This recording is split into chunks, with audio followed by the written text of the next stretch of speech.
Assalamualaikum warahmatullahi wabarakatuh.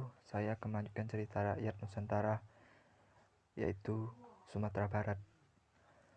Malin Kundang, si anak durhaka. Malin Kundang sebenarnya adalah anak yang cerdas, meski sedikit nakal. Sekali waktu, ia pernah mengejar ayam dan memukulnya dengan sapu. Ia lalu tersandung dan kemudian jatuh. Lengan kanannya luka terkena batu. Luka tersebut lalu berbekas dan tidak bisa hilang. Oh ya adik-adik, Malin Kundang tadinya hidup rukun bersama ayah dan ibunya.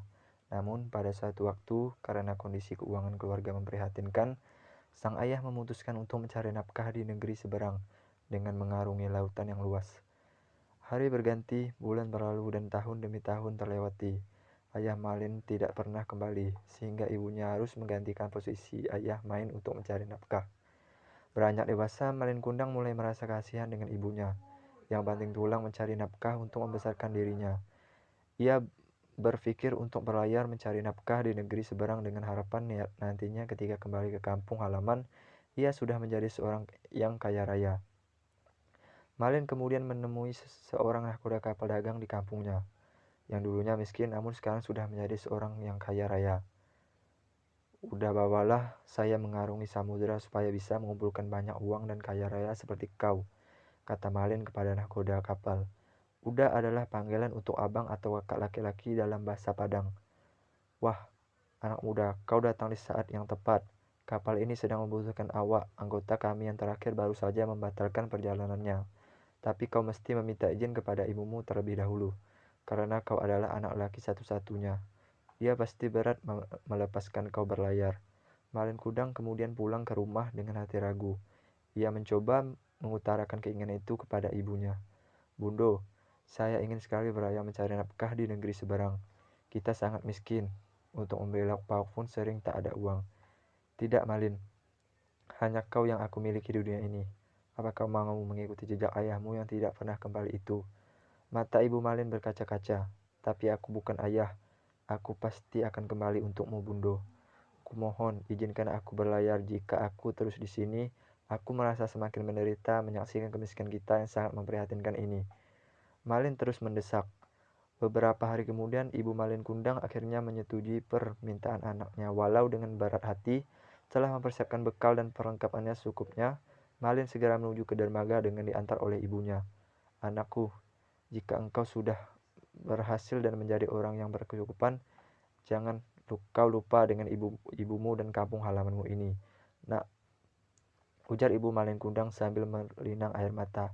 Pelan-pelan kapal yang dinaiki Malin semakin lama semakin jauh dengan diiringi lambaian dengan tangan ibu Malin Kundang.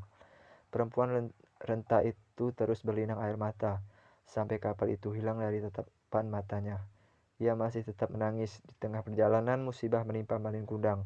Tiba-tiba kapal yang dinaiki Malin diserang bajak laut. Semua barang dagangan dirampas, bahkan sebagian besar awak kapal dibunuh oleh mereka. Malin Kundang sangat beruntung. Ia tak sempat bertatap wajah dengan para bajak laut itu. Ketika peristiwa perampokan itu sedang berlangsung, Malin segera bersembunyi di sebuah ruang kecil yang tertutup oleh kayu. Berhari-hari Malin Kundang terkatung-katung di tengah laut, hingga akhirnya kapal yang ditumpangnya terdampar di sebuah pantai. Dengan sisa tenaga yang ada, Malin Kundang berjalan menuju desa terikat dari bibir pantai. Desa tempat Malin terdampar sesungguhnya merupakan desa yang sangat subur, kaya akan tambang dan sebagainya. Dengan keuletan dan kegigihannya dalam bekerja, perlahan Malin Kundang berhasil menjadi kaya raya. Ia kemudian memiliki banyak kapal dagang dengan anak buah yang jumlahnya lebih dari 100 orang. Suatu ketika berita Malin Kundang yang telah menjadi kaya raya sampai pada ibunya di kampung. Ibunya senang bukan kepalang. Ia merasa bersyukur dan sangat gembira anaknya telah berhasil. Sejak itu, ibu Malin Kundang setiap hari pergi ke dermaga menantikan anaknya yang mungkin sesekali waktu akan pulang kampung halaman. Namun Malin Kundang setelah kaya raya bukan malah kembali pulang. Ia justru mempersunting seorang gadis cantik untuk menjadi istrinya. Ia mulai melupakan ibunya yang miskin di kampung halaman. Setelah beberapa lama menikah, Malin dan istrinya melakukan pelayaran dengan kapal yang besar dan indah, disertai anak buah kapal serta pengawalnya yang banyak. Ibu Malin Kundang setiap hari menunggu anaknya. Suatu hari ia melihat kapal yang sangat indah masuk ke pelabuhan. Ia melihat ada dua orang yang sedang berdiri atas geladak kapal. Ia yakin betul kalau salah satu yang sedang berdiri itu adalah anaknya. Malin Kundang pun turun dari kapal. Ia cukup dekat. Ibunya melihat bekas luka di lengan kanan orang tersebut. Semakin yakinlah ibunya bahwa yang ia dekati adalah Malin Kundang. Malin Kundang, anakku, mengapa kau pergi begitu lama tanpa mengirimkan kabar? Katanya sambil memeluk Malin Kundang. Namun apa yang terjadi kemudian? Malin Kundang segera melepaskan pelukan ibunya dan mendorongnya hingga terjatuh. Wanita tak tahu diri sembarang saja mengaku sebagai ibuku, kata Malin Kundang pada ibunya. Malin Kundang pura-pura tidak mengenali ibunya karena malu dengan ibunya yang sudah tua dan mengenakan baju compang-camping. Wanita itu ibumu? Tanya istri Malin Kundang. Tidak, ia hanya seorang pengemis yang pura-pura mengaku sebagai ibuku agar mendapatkan hartaku, sahut Malin Kundang pada istrinya. Mendengar perkataan itu dan diperlakukan semena-mena oleh anaknya, ibu Malin Kundang sangat marah. Ia tidak menduga anaknya menjadi anak durhaka. Karena kemarahannya yang memuncak, ibu Malin Kundang mengadahkan tangannya sambil berdoa.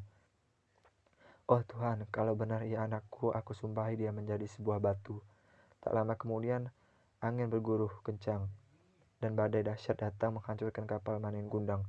Setelah itu, tubuh Malin Kundang perlahan menjadi kaku dan lama-kelamaan akhirnya berbentuk menjadi sebuah batu.